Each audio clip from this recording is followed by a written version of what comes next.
Gospel of Jesus H. Christ, chapter 4. We were sitting around with little interest in doing anything when Mikie suggested we go and see if we can't pick up some Roman girls at the low rentals, divorced mothers and tax collectors. That didn't matter to us. It just meant it was asking for trouble at home.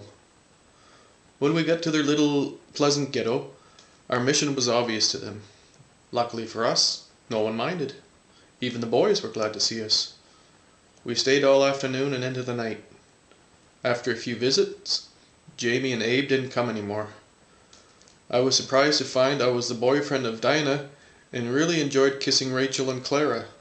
Clara was Timothy's girl, and she liked to flirt with me and kiss me to see if Timothy would do anything.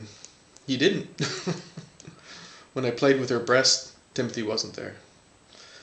It was all over after a few moons, but it was really good experience to have so much fun with all the Romans. I met Mary Helena about the same time. She went to synagogue with her family.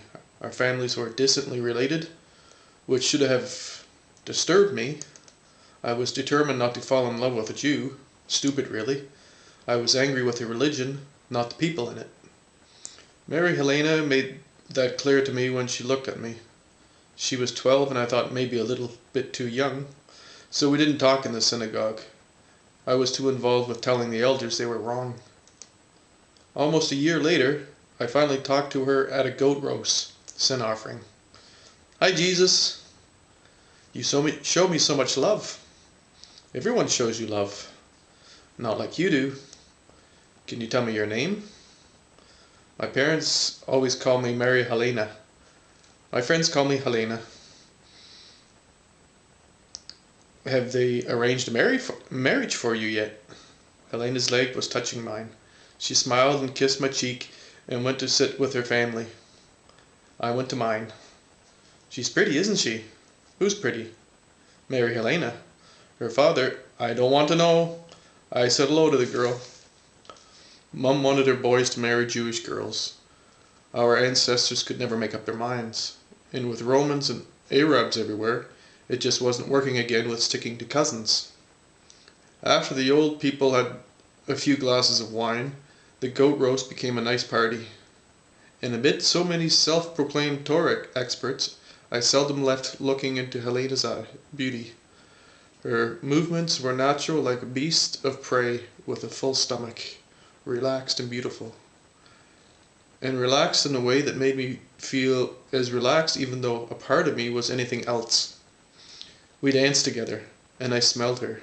I breathed in her hair, and her hands told me she was confident in her love for me, and I fell into her and married her to my heart.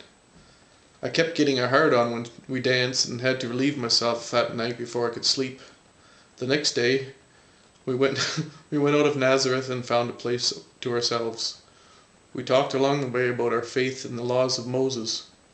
What I think, Helena, is that as long as our people are defenders of the sacred scriptures of bloody law and bloody wars, there will be war.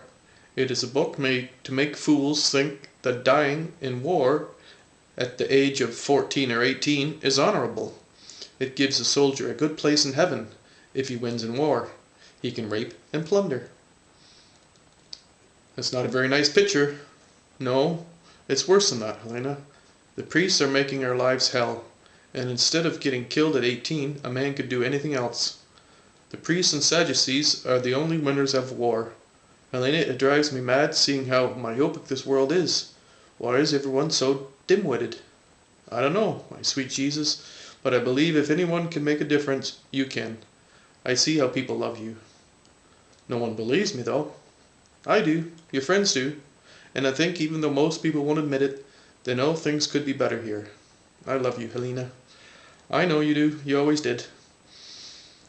She didn't let me think about anything after that but her. I felt ageless, as if I had come from forever and had always longed for love, that I would always feel at home in Helena's touch. It was forbidden what we did, by dead ancestors who had no understanding for the magic in the life that was ours, to embrace and commune. Then night came and I had to take Helena home. I didn't wash that night. I wanted to smell the scent of her that lingered and mixed with my own not at all modest smells. Scent.